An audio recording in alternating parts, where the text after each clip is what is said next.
Welcome back to The Charismatic Voice. I have a very specific goal today.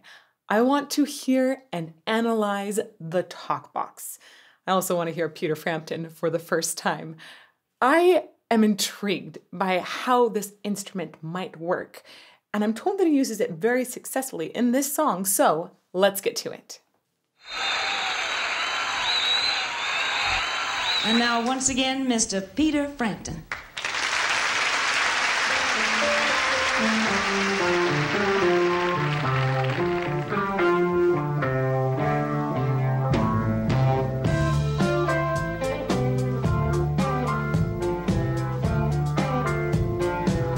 Some very interesting parallel harmonies there.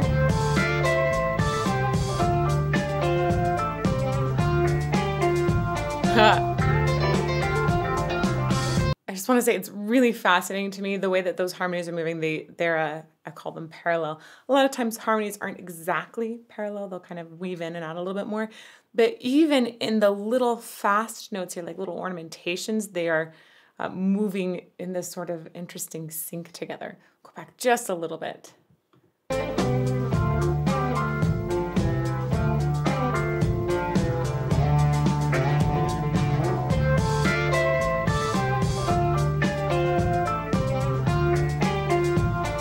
Ooh, and they did weave a little bit there. That's cool. Almost like waves cascading over each other.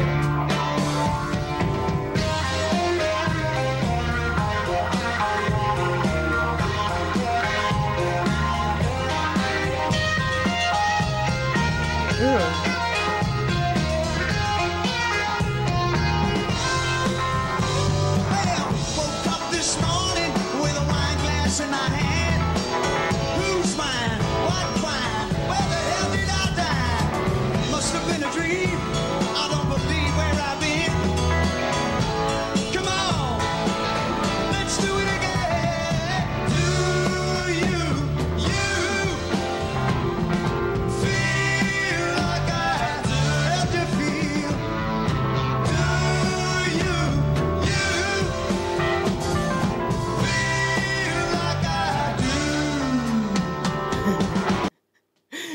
Just so you know, I kept having problems getting this song title correct because, I mean, coming off of Christmas season, I kept thinking, do you hear what I hear? And it's, do you feel like we do? Very, very similar. Nice joining in the harmony there, of course. I like there's a lot of partnership in what I'm hearing, both in the music and the vocals. It just seems like there's a lot of teamwork that's happening in the band, which is super, super awesome. Also, the sound is very direct. When he starts in singing just this lead line, it is right there. It is present. I don't hear anything getting caught. I don't hear anything necessarily having a long marination time. Sometimes that can be good. Sometimes it can be bad. But this case, it's just super direct, which makes sense for the song. It feels like apparently this is about a hangover. I don't think there's any time for extra thoughts to marinate. It just goes straight out, maybe loss of filter included. Let's go back a little bit. Well,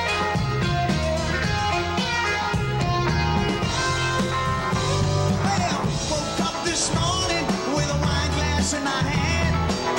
Who's mine? What wine? Well, lots of mouth movement too. Must have been a dream. I don't believe where I've been. Come on, let's do it again. And really easy to understand him.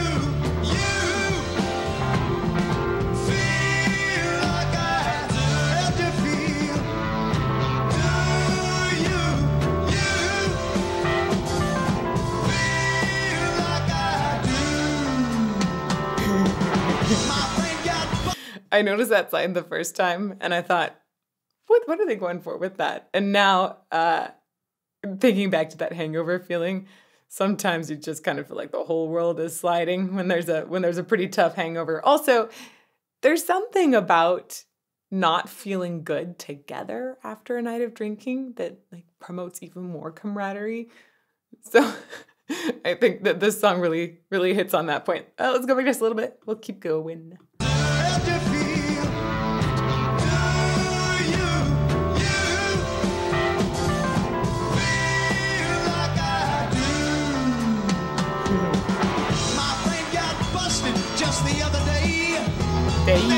creates a funk. Don't walk away. Jump into a taxi, let the boot hit the bag. Have to play some music, otherwise he'd play. Do you feel like I had you feel? Do you feel like I? There's so much clarity in their diction, which I think is going to come into play when we hear that talk box later. But it has to do with definitely the mouth shapes are what are providing some of that clarity in the diction and the directness as well. I mentioned before, it's not getting caught back here. You can see that there's some teeth involved, a lot of action in the front of the mouth. These are all things that are contributing to that super clear diction and the direct sound at the same time. Let's keep going.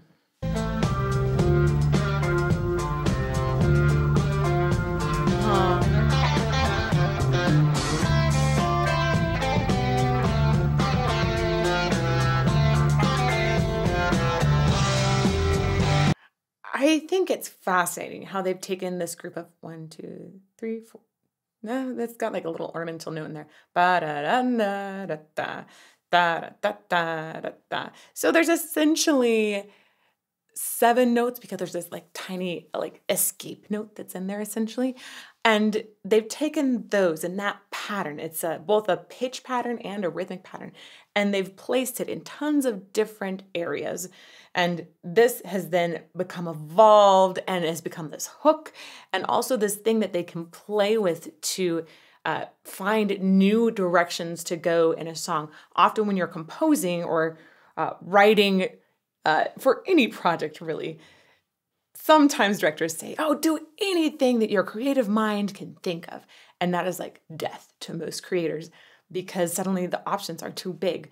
But it can be really helpful to come up with a little block, a little idea of sound or an idea for a novel or an idea for an art project. And then from there, you sort of create this boundary of, I'm going to use this golden nugget and expand it in 10 billion different directions. And that expansion becomes very interesting. It gives that sort of creative boundary. So you always feel like you are pushing against something, but you don't have to involve all of the wide world in trying to find this like one amazing composition. And a lot of times we'll talk about this as a motif in music. John Williams uses it. A lot of very famous classical composers like Wagner use it. Often they'll have this entire long motif that also represents a particular hero, something like this. This one is just a very small nugget that then is expanded. Boop.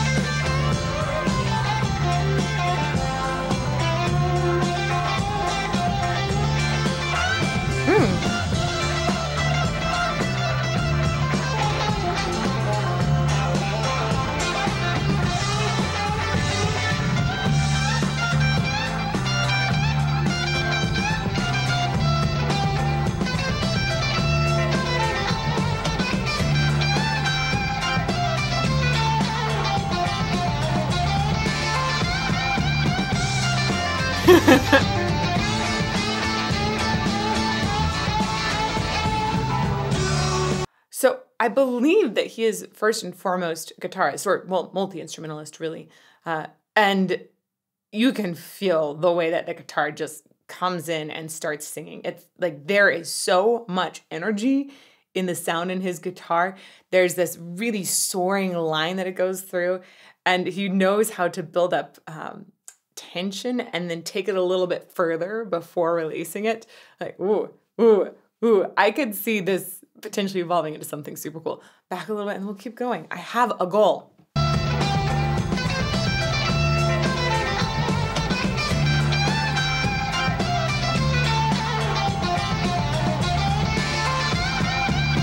Like that building up the tension a little further and then the release, that's awesome.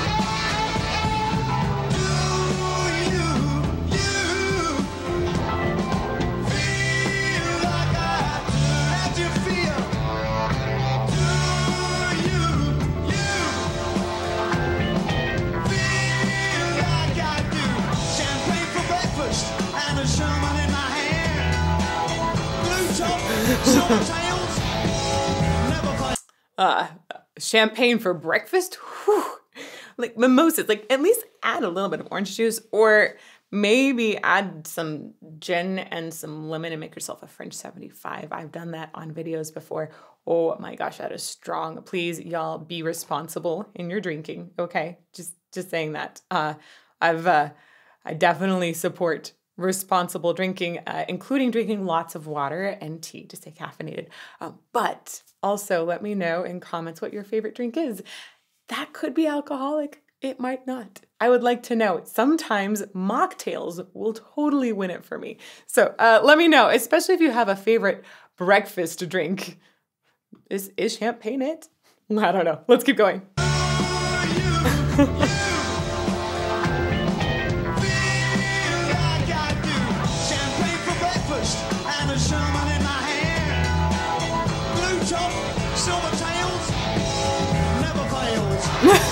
Never fails.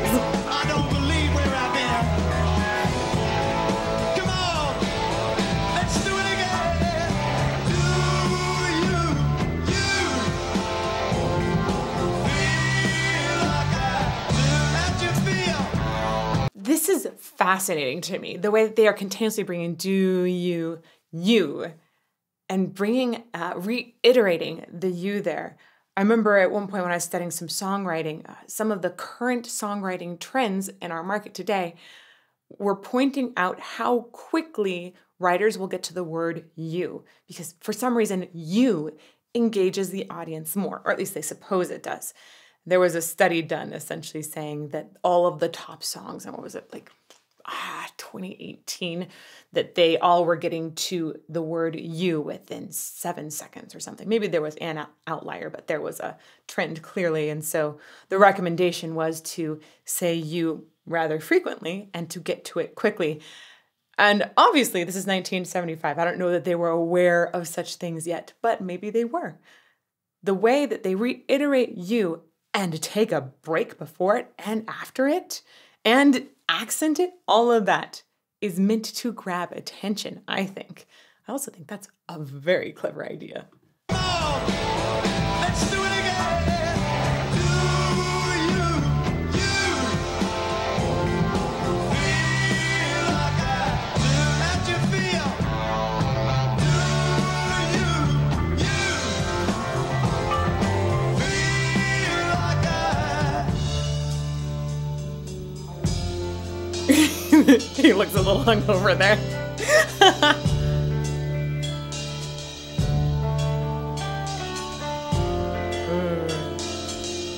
Let's bring some mellowness in here.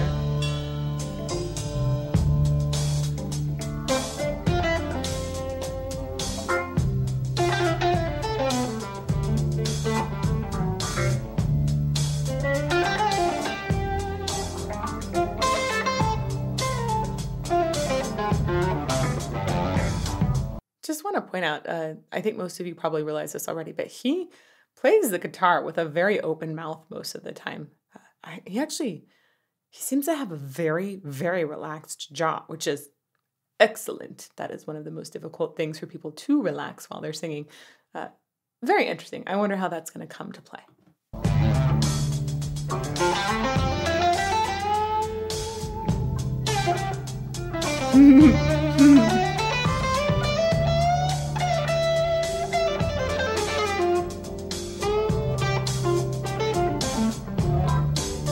Well, do you feel like we do?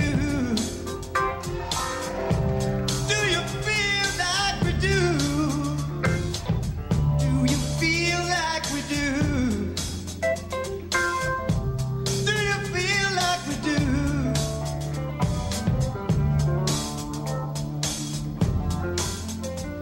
Another quick note here.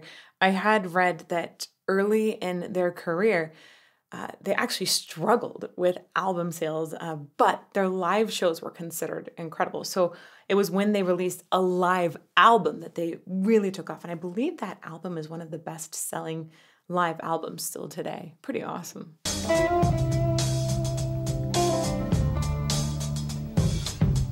Oh, yes! I've been waiting!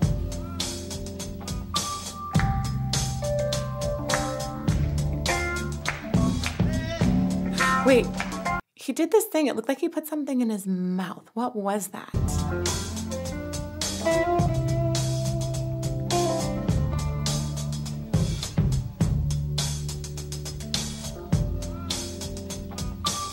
Or maybe just wiped something. No, it looks like he's chewing something here. Huh.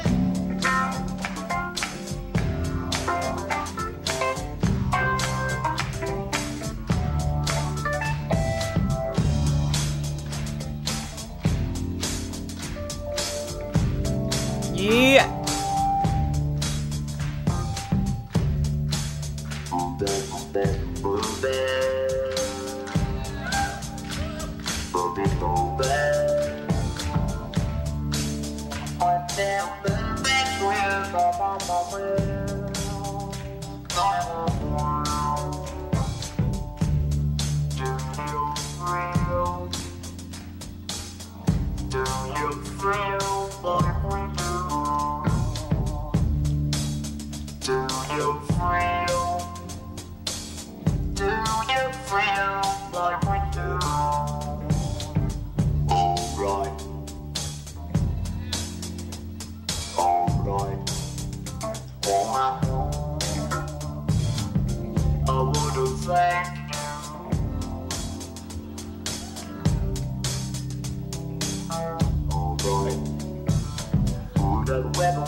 Okay, I am gonna go so deep into what's happening here, you guys. I just want to prepare you. This is gonna be some pretty hefty analysis, and I might get a little extra technical today. So, if you're not into that kind of analysis, good luck. Get a drink. I'm gonna come back to the beginning here. So, what's happening, right? Is you have the sound of his guitar is essentially, it's going through this amp and then going through this box at the bottom, the talk box. And then that's already going to be an electric sound, right? Electronic. And then it's going to get funneled up a tube. And so it's like being pressed, the sound is being pressed through a tube that goes into his mouth. And then that sound essentially is getting marinated, let's say, marinated inside of here. This is really interesting because what it's doing is it's taking out the phonation source that we normally think of for singing. So with singing, you really have 3 steps. You breathe. Once your breath goes past your vocal folds, that's phonation. That's the creation of pitch. And then it goes up above, and there's some sort of shaping that happens up there. There's so many different things above your vocal folds that create shapes like vowels and consonants. They can affect the tone as well. So there's a lot of things up here that happen after the creation of sound, after phonation. So he's using a different phonatory source. He's using his guitar as the creation of that pitch, but then funneling the sound into basically that 3rd step. It's the top of the vocal tract that he's funneling it into, and that sound is going ping, ping, ping, ping, ping around here. And that's creating those, the enunciation, like the E or the oo, the vowels, consonants, some too, though I think he's using some air to help assist in those. Okay, gonna go, I think this is about where he starts it. Those two? Okay.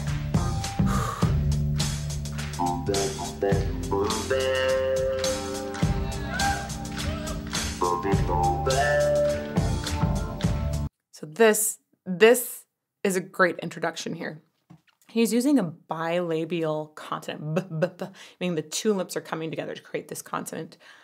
And I'm wondering, and here a lot of times consonants have to do more with air going past a certain thing, like a s, right? That is a different kind of sound than just the actual pitch bouncing around in here. So I'm thinking that he's using a little bit of air to assist with that b sound. It sounds like there's a little bit of lip sounds in there too, but the vowels underneath, that's completely due to the guitar sound that is, again, marinating in here, very much affected by the shape of the lips and the shape of the tongue.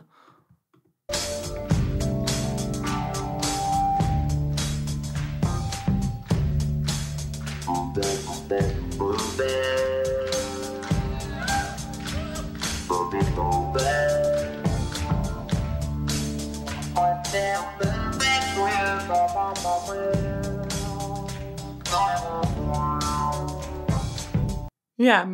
If you put a little extra air pressure essentially behind your lips, you get a P. B is if it gets voiced.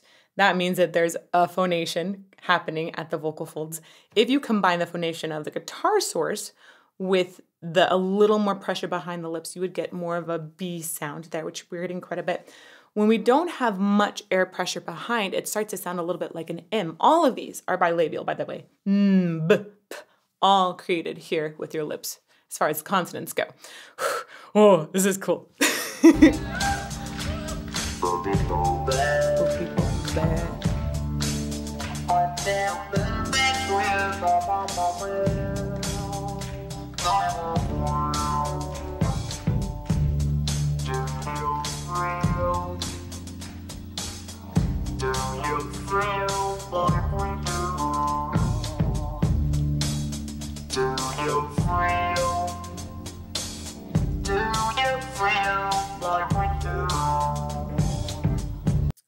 So in Do You Feel, you have a few different zones of vowels that we're going by. There's this ooh, and I would think that an ooh would be one of the easiest vowels to create with this tube going into the mouth.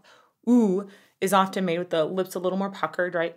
And it looks like when he has that tube in his mouth, it looks like one side needs to be a little bit more still to hold the tube in place, maybe to prevent any sort of escapage of sound over there. It just looks like it's a little more still. There could be several reasons for that. The other side then will move more. When you get to an E vowel, like in feel, initially that E vowel, we definitely understand it, but it's not as clear as the ooh vowel.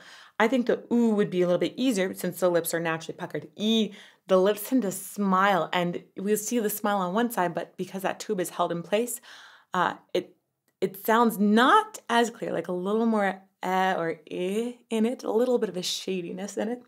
And then feel, we go to this L colored vowel. Even though L is a consonant, when it gets paired up with vowels like this, it becomes a coloration on a vowel.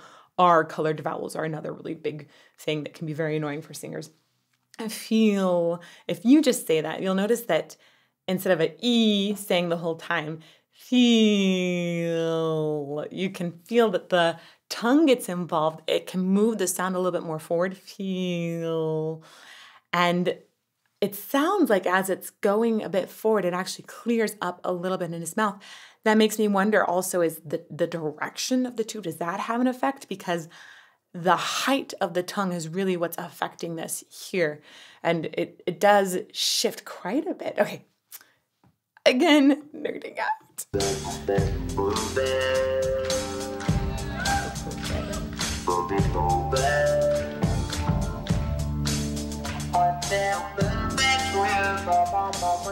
Just straight up scatting there. That's cool.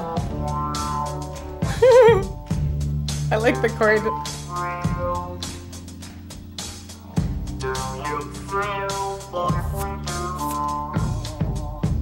Notice the F in there. An F is made by air rather than pitch. It's an unpitched consonant. So it sounds like he has to use some air going past his teeth and lips in order to create that sound. That sound is made really just by this articulation and air rather than by a combination of the guitar creating that pitch. Not as much there. Later we get more air.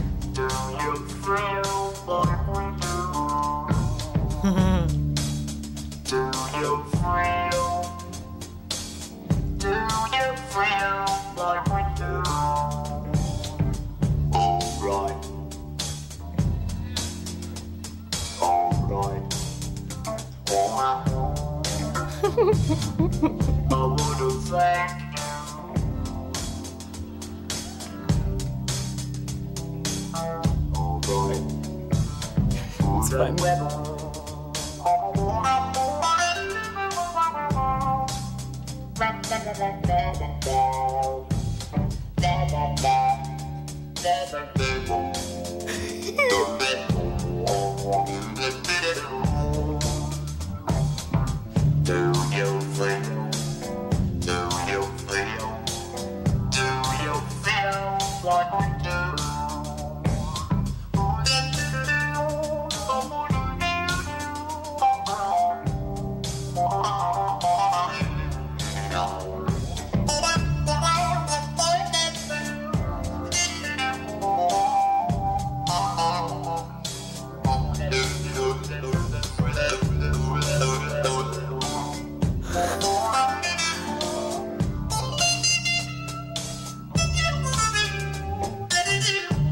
Oh my gosh. This is so cool. It was fun to hear the words, but it is even more fun to hear, essentially it's like scatting with a guitar, and it's as if he's giving his guitar a voice. Guitars almost already had voice, but now you can hear all of these extra layers of different timbres that I think he must hear in his mind already when he plays his guitar. It's just super awesome. Going back.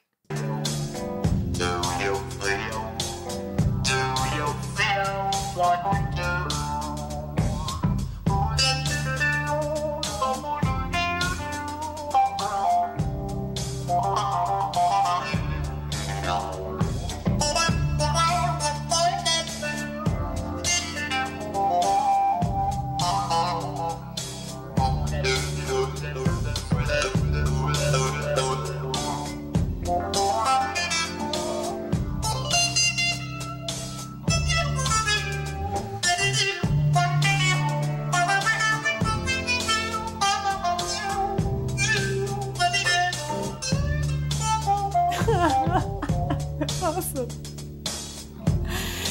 I like it. All of that, all that I said earlier in his guitar solo about the way he's able to create these long lines that then really build tension and then will peter it away. It's so evident how he's using that here and making it really playful too. I think that people who are just super playful with sound are often the ones that come up with the most unique sound and often the most intriguing sound as well. So guys, make weird noises, use your singing hole to make all kinds of sounds, please. It is so fascinating the way you can hear that he really wants to tease us with the guitar. The way he sort of pulls the sound back here and there. It's both in the guitar's dynamics. I would imagine if he plays a louder sound, he'd have a louder one to fiddle around within the mouth here. But then you also have different amounts that you can open or close the mouth to create different dynamics too. But it really, it gives so much additional character to his guitar and his entire musical genius. It's delightful.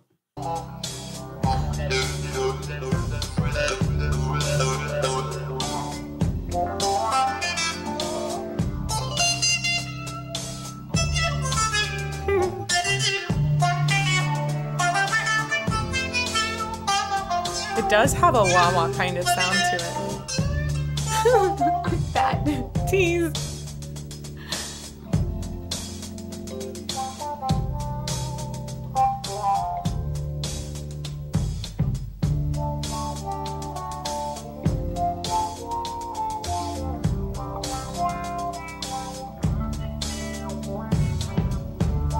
That is awesome.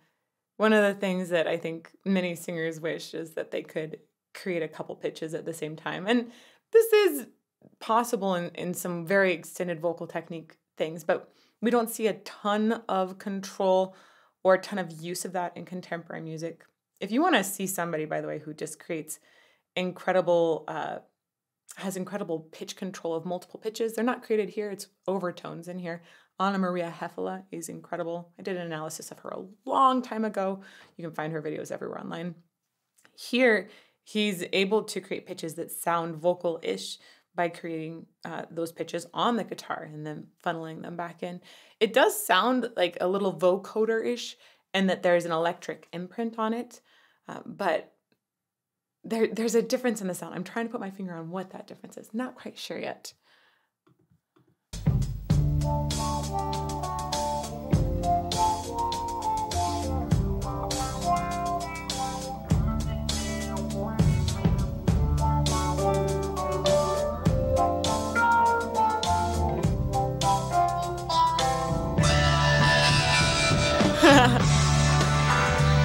one of the differences is the vocoder seems to have a lot more effect from air pressure. I think this definitely has a lot of effect in lip shapes and mouth shapes. Those are the primary thing that's driving how the sound is shaped.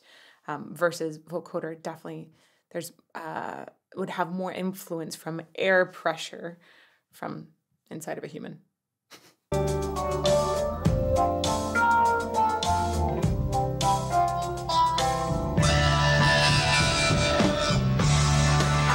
Oh, I wanted more of that. That was so cool.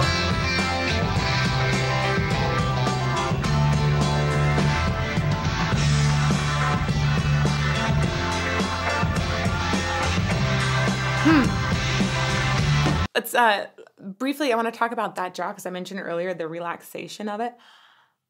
When he has that tube in his mouth, I imagine it can't be that relaxed. It seems like there's something here that's trying to hold on to it in the correct position. But I would imagine he already has more space because he regularly is relaxing here more, so he's not actually clenching down. If you clench down, you greatly limit the amount of space inside of that top part of your vocal tract to shape the sound. So because we're always seeing him with a sort of open mouth, a slackness in the jaw, it seems like he's used to having that space, maintaining that space, and that allows him more freedom of movement in that space. Oh, we did have more opening right there.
I gotta say, I personally wanted that to still be on the talk box, but I can understand why he might want to pull away. It looks like he has just more freedom to play at this point. There's a lot more movement in the head, which probably would not work so well with the tube that was being held in place. Additionally, anytime you're playing an instrument and singing or making mouth shapes at the same time, your mind is going to be split. And most people feel like they can give a better performance on just one or the other. Some people will find comfort in both if they've been doing it for a very long time, and it can almost feel secure in that way, or, you know, it can feel like you can sing into the piano or into the guitar. But most people will find that they can focus better on just one at a time. And it sounds like his guitar playing here just definitely takes off. So I get it. But being the vocal nerd that I am, I still wanted more talkbacks. Back and we'll keep going. Right? That movement wouldn't be possible.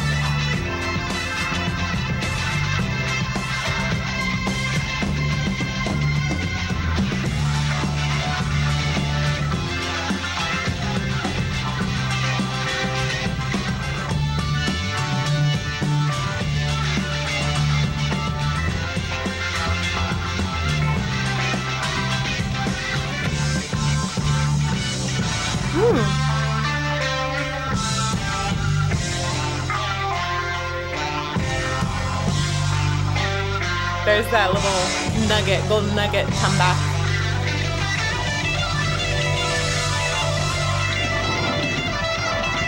Look at how big his mouth is.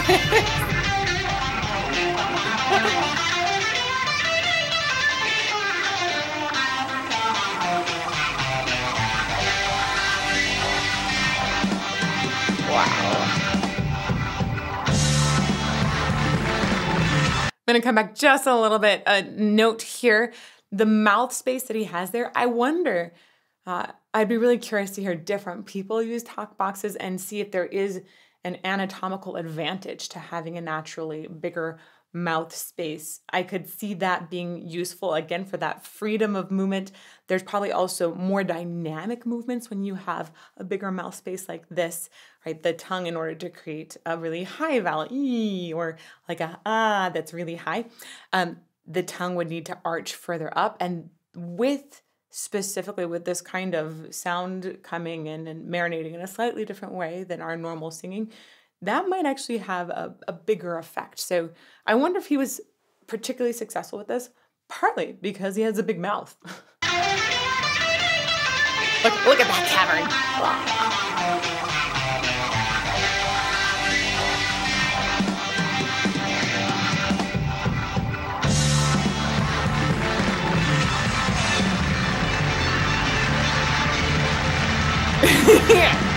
Cavernous. Nice. That was super cool. I loved getting to see him use that talk box in lots of different ways. I love the way that extended his guitar playing into this sort of crazy, brilliant genius category. Super fun. Ah, man. Thank you to everyone who's been recommending this. If you guys want to see some more incredible uses of people singing whole, including that Anna Maria Hefele video I was talking about, check out this playlist over here, and may you fall more in love with music every day.